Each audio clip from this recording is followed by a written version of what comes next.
25 डिसेंबरचं ठरलं तर मागचा आजचा फ्रेश असा रिव्ह्यू तुम्ही माझ्या आवाजामध्ये ऐकत आहात. इथे दाखवलेलं आहे नागराजच्या हॉटेलमधून पार्सल वगैरे घेतो आणि तिथून गाडीतून बसून आता तो निघून जाणार असतो. आणि आता अर्जुन बघतच राहतो की हा कधी बाहेर जातो आणि मग मी याचा पाठलाग कसा करतोय म्हणून. आणि आजच्या भागात प्रेक्षकांना खूप काही आणि बरंच दाखवलेलं आहे. आजचा भाग अतिशय जबरदस्त आणि इंटरेस्टिंग आहे, तेव्हा संपूर्ण रिव्ह्यू नक्की ऐका. आणि हो, आपल्या चॅनलला लाईक, शेअर आणि सबस्क्राईब करा. चॅनल लवकरात लवकर मॉनिटाईज होणं खूप गरजेचं आहे. आता आपण पाहतोय की नागराज जो आहे तर तो त्याच्या गाडीमध्ये बसतो आणि आता तिथून निघून जातो. आता अर्जुनला नागराज दिसेनासा झाल्यानंतर अर्जुन पुन्हा त्याच्या गाडीकडे जाऊन त्याचा पाठलाग करणार असतो. सुरुवातीला त्याला वाटतं की आधी नागोबाला जाऊ द्या म्हणून. आणि आता अर्जुन नागराजच्या पाठीमागे जाणारच असतो. इतक्यातच त्या हॉटेलमध्ये तो फक्त मागे वळून बघतो तर त्याला तिथे सचिन दिसतो. बापरे, सचिन! आणि त्या हॉटेलमध्ये अर्जुनला दिसल्यानंतर अर्जुन तर इतका शॉक होतो की त्याला काही बोलावं ते समजतच नाही. कारण अर्जुनच्या समोर साक्षी असते आणि ही साक्षी जी आहे तर ती पाठमोरी असते. साक्षीचा चेहरा अर्जुनला दिसत नसतो. सचिन आणि साक्षी एकत्र एका टेबलवरती बसलेले असतात आणि नुसते बसलेलेच नसतात तर सचिन तिच्या हातात हात काय घेतो, तिच्या गालावरती हात फिरवतो. नंतर त्याने तिच्या खांद्यावरती हात टाकलेला आहे. आता अर्जुन म्हणतो की सचिन, आणि पुढे म्हणतो की अरे, सचिन तर चेन्नईला गेला होता ना, असं अर्जुन म्हणतो. पण प्रत्यक्षात त्याच्यासमोर सचिन उभा असतो. आता अर्जुन म्हणतो सचिन इथे काय करतोय, आणि म्हणून त्याला ती मुलगी दिसते. फक्त ती मुलगी साक्षी हे ओळखायला येत नाही. आता इकडे अर्जुनला वाटतं की अरे, नागराज पण इकडं चाललाय आणि इकडे सचिन पण दिसतोय. आता दोन्ही काय करावं ते. आणि पुढे सचिन म्हणतो नागराज काकाला नंतर, अर्जुन म्हणतो आता नागराज काकाला नंतर बघता येईल, आधी सचिनचं काय चाललंय ना मी तेच बघतो, असं अर्जुन म्हणतो. आणि आता सचिनच्या जवळ यायलाच लागतो. इकडे सचिनने साक्षीचा हात हातात ठेवलेला असतो. त्याच्या केसांवरून तो हात फिरवत असतो. आणि आता हे सगळं अर्जुन लांबून पाहतोय. त्याचा विश्वासच बसत नाही की असं पण काही होऊ शकतो म्हणून. बिचारा अर्जुन अस्मितासाठी एवढा भावूक झालेला असतो. आणि आता दाखवलं आहे की सचिन जो आहे तर तो अगदी साक्षीच्या गालावर किस करतो आणि हे सगळं अर्जुन बघत असतो. आता हा सीन बघितल्यानंतर तर अर्जुनच्या पायाखालची जमिनी सरकली आहे. अर्जुन इतका टेन्शनमध्ये येतो, तो इतका रागाने चिडलेला असतोय. आजच्या भागामध्ये अर्जुन चिडलेला जो दाखवला आहे ना, तो जबरदस्त ॲक्टिंग आज केलेली आहे. तर आजचा भाग तुम्ही टीव्हीवरती नक्की पहा.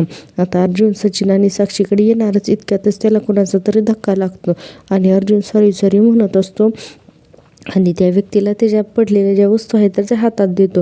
आणि एवढ्या सेकंदात, अगदी 1 ते 2 सेकंदात इकडे साक्षी आतमध्ये निघून जाते. बहुतेक ती वॉशरूमसाठी म्हणून आत हॉटेलमध्ये निघून जाते. आणि आता तिथे फक्त सचिन एकटाच असतो.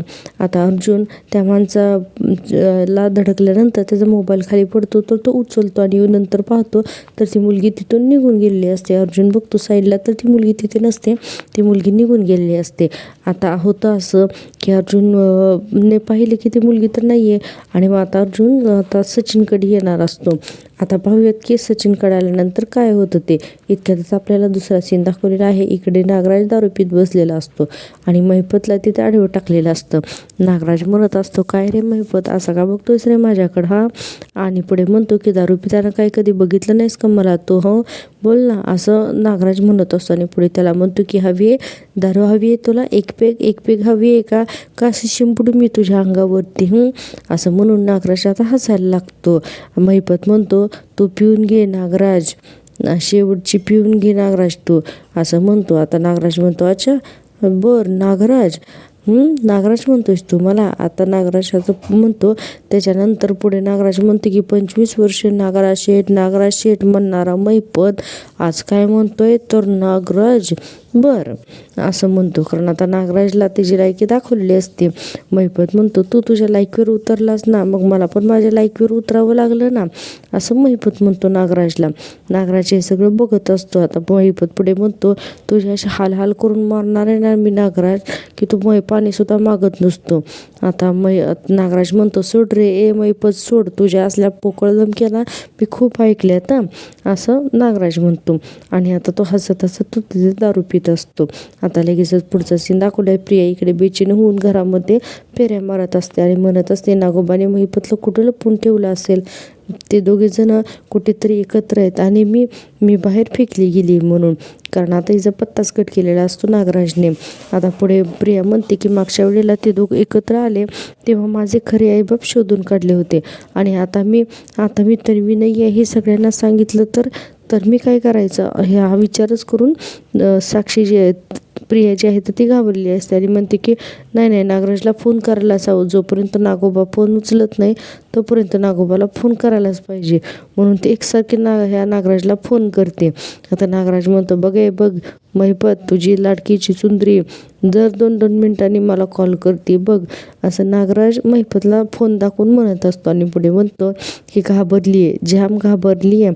तिला माहीत नाही आहे ना की तिला माहीत नाही ना की मी तुला कुठे ठेवलं आहे. ते शोध आता कुठे शोधायचं ते शोध, असं नागराज बोलत असतो. आणि नागराज जो आहे नागराज म्हणतो तुला सांगू का महिपत मी भयानक बाई आहे. हां ही भयानक, मी माझ्या उभ्या आयुष्यात अशी भयानक बाई कुठेही बघितली नाही रे. आणि पुढे म्हणतो की मला विश्वासच नाही आहे तिच्यावर, म्हणजेच प्रियावरती.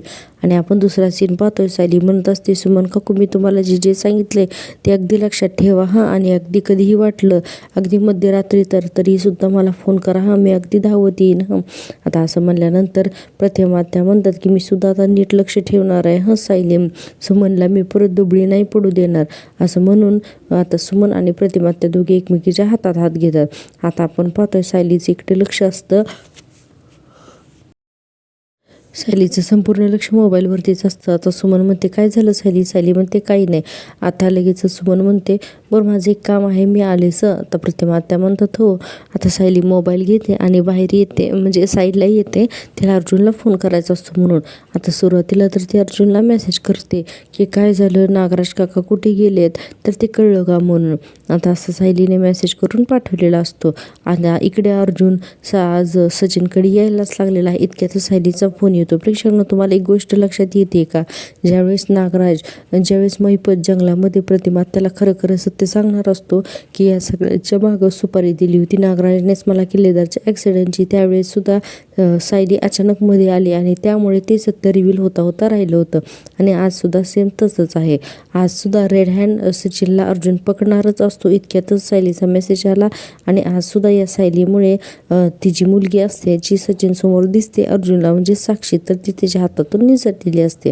आता आपण पाहतोय की आता हा अर्जुन जो आहे तर तो मेसेजेस बघायला लागलेला असतो. बघतोच तोपर्यंत सायली पुन्हा फोन करते आणि म्हणते काय झालं असेल, हे गेले असतील का नागराज काकाच्या मागे, काय झालं असेल मला कळायलाच हवं. म्हणून आता सायली कंटिन्यूस अर्जुनला फोन करायला लागते. तर अर्जुनला समजत नाही एकतर या सायलीचे फोन घ्यावे का तिकडे अर्जुनकडे जावं म्हणून. आता अर्जुन काय करतो की एका साईडला येतो आणि सायलीशी बोलायला म्हणून लागतो. आता अर्जुन ज्या ठिकाणी फोनवरती बोलायला येतो तर ते त्या हॉटेलचं अगदी मेन डोर आहे. अर्जुन म्हणतो हॅलो, तर सायली म्हणते अहो तुम्ही माझे फोन का उचलत नाही आहेत आणि सगळं ठीक आहे ना तिथे, असं म्हणते. इतक्यातच साक्षीला अर्जुन दिसतो आणि साक्षी लगेचच लपते आणि सायली इकडे म्हणत असते सगळं ठीक आहे ना. अर्जुन हो म्हणतो. तुम्ही पाठलाग करताय का, सगळं ठीक आहे ना. तर हो म्हणतो अर्जुन, काहीच बोलत नाही आणि मनातच विचार करतो की मी सचिनला एका मुलीला किस करताना बघितलं, हे सगळं सांगून टाकू का मी. आणि साक्षी म्हणते की हा इथे कशाला आलाय. साक्षी अर्जुनला बघून एवढी घाबरते की ती पटकन लपते म्हणजे दुसऱ्या दरवाजाकडेच पळत जाते. अर्जुन मनात विचारतो की नाही नको, आधी मी तर कन्फर्म करतो आणि मग सायलीला सांगतो. अर्जुन म्हणतो की नाही मी ते नागराज काकांना फॉलो करतच होतो, पण एक ट्रेक मध्ये आला आणि मग तो कुठे निघून गेला ते नाही कळलं मला. आता सायली म्हणते हो का. अर्जुन म्हणतो बरं ऐक मी तुला नंतर फोन करतो, असं म्हणून अर्जुन पटकन फोन ठेवतो. तोपर्यंत साक्षी पण हातातून निसटली.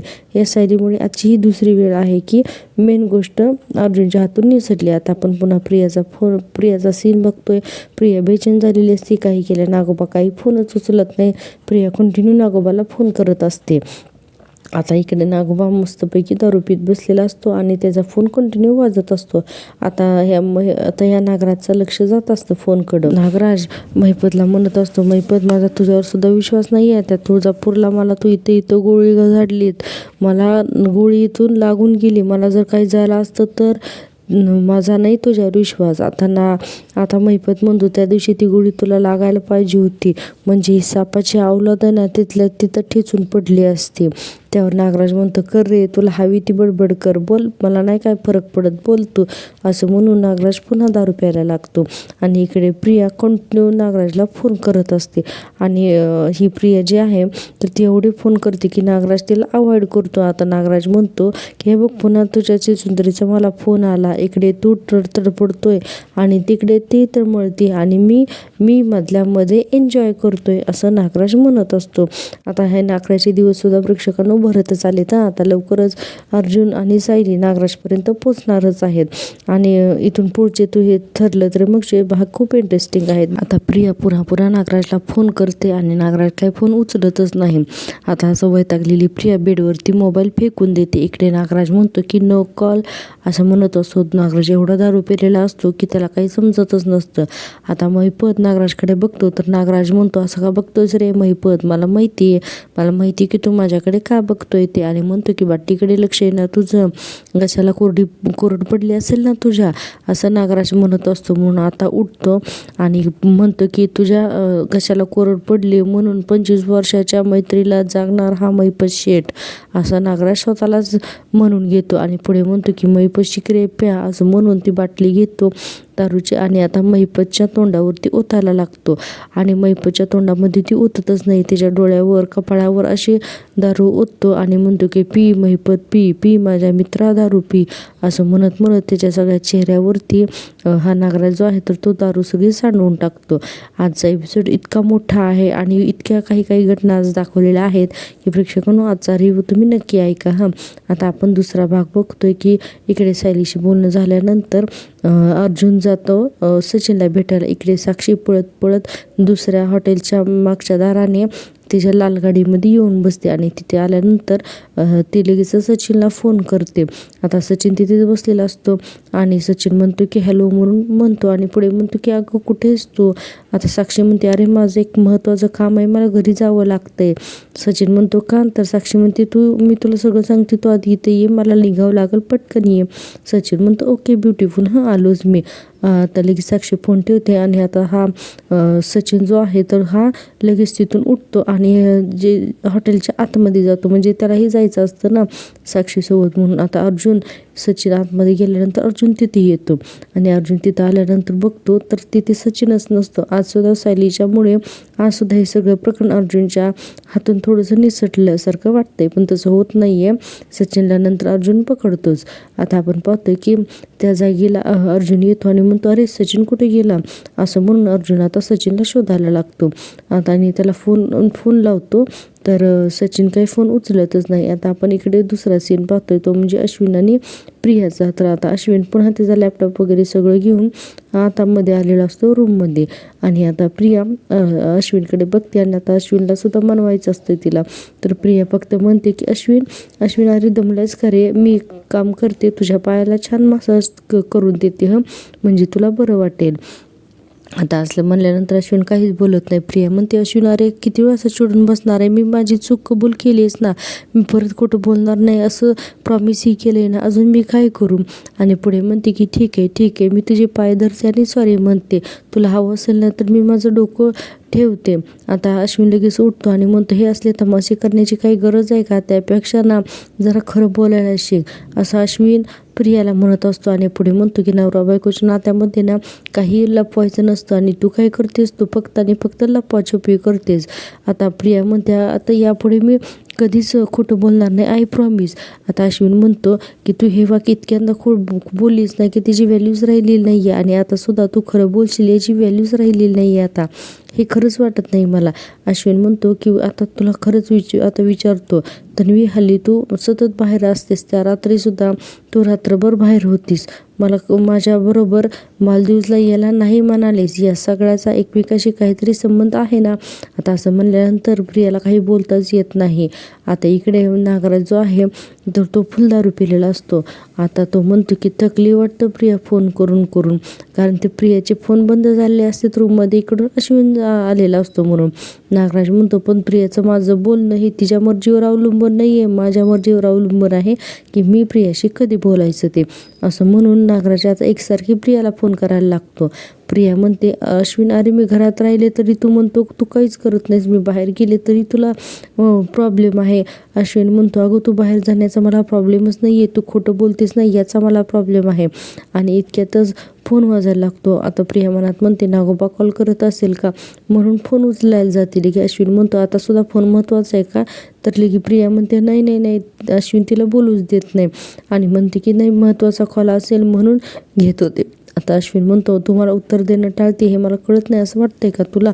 असं म्हणून आता अश्विनच तो फोन बघतो की तो फोन कोणाचा आहे म्हणून, आणि हातात घेतो आणि म्हणतो की आता बोल, तू माझ्याबरोबर मालदीव्सला यायला नाही म्हणालीस, याचं खरं काय होतं तरी मी? आता अश्विनी स्पष्टच विचारलं प्रियाला.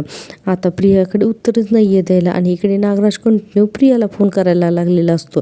आता अश्विन हातातला फोन बघतो आणि तर तो नागराजचा नंबर असतो. आता अश्विन म्हणतो, नागराज काका हा का फोन करतोय तुला इतके कंटिन्युअसली म्हणून, असा अश्विन म्हणतो. आता प्रिया म्हणते, असेल काहीतरी महत्त्वाचं काम, मी करीन ना नंतर नागराज काकाला फोन. अश्विन म्हणतो, थांब जरा, काहीतरी महत्त्वाचं असेल मीच उचलतो. म्हणून तो फोन उचलतो आणि म्हणतो की हॅलो नागराज काका, मी अश्विन बोलतोय, काही महत्त्वाचं काम होतं का? ठीक आहे ना सगळं? आता नागराज तर फुल पेलेला असतो, त्याला बोलायचं काहीच कळत नाही. तो म्हणतो ठीक आहे सगळं. सुमन पण ठीक आहे आणि म्हणतो की अश्विनला लांब फोन धरून मुद्दाम नागराज बोलत असतो. अश्विन म्हणतो की काका नीट आवाज ऐकायला येत नाही आहे. इतक्याच प्रिया त्याच्या हातातून फोन हिसकावून घेते आणि म्हणते की हॅलो हॅलो, नाही नाही काका ऐकू येत नाही आहे, बहुतेक तुमच्याकडे नेटवर्क नाही आहे, मी करते नंतर तुम्हाला कॉल असं म्हणून प्रिया पटकन त्याचा फोन ठेवते आणि म्हणते की नेटवर्कच नाही आहे. अश्विन हे सगळं ऑब्झर्व करत असतो. आता प्रिया म्हणते, अश्विन कॉफी आणू का मी तुझ्यासाठी? आणतेच मी तुझ्यासाठी कॉफी आणते असं म्हणून रूममधून स्वतःहूनच निघून जाते. आता रूममधून नाही, ते डायरेक्ट घराच्या बाहेर एका झाडाखाली जाऊन उभारते आणि तिथून ती आता नागराजला फोन करते. इतकी चालू दाखवली ना प्रेक्षकांना ही प्रिया की बस बापरे, आजचा भाग खूपच मोठा आणि खूपच जबरदस्त दाखवला आहे. माझ्या अभिनेत्रीसाठी प्लीज एक लाईक करून टाका ना. लाईक केले तुम्ही की मला खूप छान वाटतं असे नवीन नवीन छान छान रिव्ह्यू देण्यासाठी. आता आपण पाहतो इकडे नागराजला पुन्हा प्रियाचा फोन यायला लागतो आणि प्रियाचा फोन आल्यानंतर नागराज आता प्रियाचा फोन उचलतो, कारण प्रिया जी आहे ती सुभेदारांच्या घराबाहेर जे झाड आहे ना तर त्या झाडावर खाली येऊन बोलत असते. आता प्रिया म्हणते, कुठे आहात तुम्ही? मी तुम्हाला मगापासून इतके कॉल करते, ते तुम्हाला दिसले नाही आहेत का? नागराज म्हणतो, दिसले म्हणूनच कॉल केलेत, बोल. आता प्रिया म्हणते, आणि तो कॉल तर अश्विनने फोन उचलला, तुम्ही पटकन काही बोलून गेला असतात म्हणजे किती वाट लागली असती माझी. नागराज म्हणतो, बोललोय का मी? काय बोललोय का? बिंडू काढलो का मी? मला कळलं ना ती लगेच म्हणून मी नाही बोललो, आणि आता ठेव फोन, कटकट करू नकोस म्हणून. प्रिया म्हणते, एक मिनिट, फोन वगैरे काही कट करू नका थांब. आणि म्हणते की तुम्ही महिपतला कुठे लपवलं हे तुम्ही मला सांगितलंच नाही आहे आणि यामुळे तुमचं नुकसान होणार आहे. महिपत दे ना तुम्हाला. नागराज म्हणतो, कसलं नुकसान? तर प्रिया म्हणते, तुम्हाला भीती वाटते ना की महिपत किल्लेदारच्या ॲक्सिडेंटची सुपारी तुम्ही दिली हे सगळ्यांना सांगून टाकेल म्हणून, पण यावर माझ्याकडे उपाय आहे. तर नागराज म्हणतो, कसा? तर ती म्हणते, साक्षीचा उपयोग करून घ्यायचा. आता काय सगळं फोनवर सांगू का? एक काम करा, तुम्ही महिपतला कुठे ठेवलं त्याचा पत्ता पाठवा, मी येतेच आहे, तिथे येऊन प्लॅन सांगते. आता नागराज म्हणतो, महामूर्ख समजलीस का मला तुझ्यासारखा? मी तुला महिपतचा पत्ता सांगेन म्हणून महिपत कुठे आहे हे तुला अजिबात कळणारच नाही आहे. आता प्रिया म्हणते, बरं ठीक आहे, आपण महिपतला आधी जिथे लपवून ठेवलेलं होतं ना तिथेही भेटा मला उद्याच्याला, चालेल ना? तर नागराज म्हणतो, हां ठीक आहे म्हणून. आता प्रिया बरं म्हणते आणि फोन. आता आपण लगेचच दुसरा सीन पाहतोय, तो म्हणजे सचिनचा. सचिन आता हॉटेलमध्ये आलेला असतो साक्षीच्या मागे आणि म्हणतो की अर्जुन का मला फोन करतोय, काय कटकट आहे असं म्हणून सचिन काही त्याचा फोन उचलतच नाही. आणि इतक्यातच अर्जुन जो आहे तर तो पाठीमागून येतो आणि सचिनच्या खांद्यावरती हात ठेवतो. आता अर्जुनला पाहिल्यानंतर सचिन तर बापरे एवढा घाबरतो की आज रेड हँडच बहुतेक आज अर्जुन पकडतोय का काय असं झालं. आता सचिन म्हणतो की अर्जुन तू इथे असं म्हणतो. आता अर्जुन डायरेक्ट त्याची कॉलरच पकडतो. आता सचिनच्या आपल्याला खरेदी डोळ्यांचा रंग वगैरे आज खूपच बदललेला दाखवले आणि तोही पहिल्यांदा, आणि इथेच हा सीन आपल्याला संपलेला दाखवते. आता आपण पुढे पाहतोय की सचिन म्हणलेला असतो की अर्जुन तू ना चुकीचा समज करून घेतोय, मी ना फक्त तिच्या गालावर असं म्हणतो. तर अर्जुन खानकन त्याच्या थोबाडीत देतो आणि आपल्याला उद्याच्या भागात पाहतोय की आता नागराज सुमनला मारायला लागलेला असतो आणि आता सुमन त्याचा हात अडवते आणि म्हणते की मी तुमच्या मालकीची वस्तू नाही आहे, मला मारायचं नाही आणि अर्जुन इकडे बेचैन झालेला असतो. सायली म्हणते, मी आल्यापासून बघते तुम्ही बेचैन आहात, काय झाले नेमकं, काय झाले तुम्हाला सांगा तरी, असं सायली अर्जुनला म्हणत असते. उद्याचा भागसुद्धा खूप जबरदस्त आणि इंटरेस्टिंग होणार आहे. प्रेक्षकांनो, माझ्या रिव्ह्यूच्या एवढ्या मेहनतीसाठी प्लीज चॅनल एक सबस्क्राईब करा ना. अजूनही ना 95% सबस्क्रायबर असे आहेत प्रेक्षक आपले जे आपल्या रोज रिव्ह्यू बघतात पण सबस्क्राईबच करत नाही आहेत. भेटूया उद्याच्या भागात. तोपर्यंत माझ्यावरती सिरियलला सबस्क्राईब करा. Okay, bye, take care.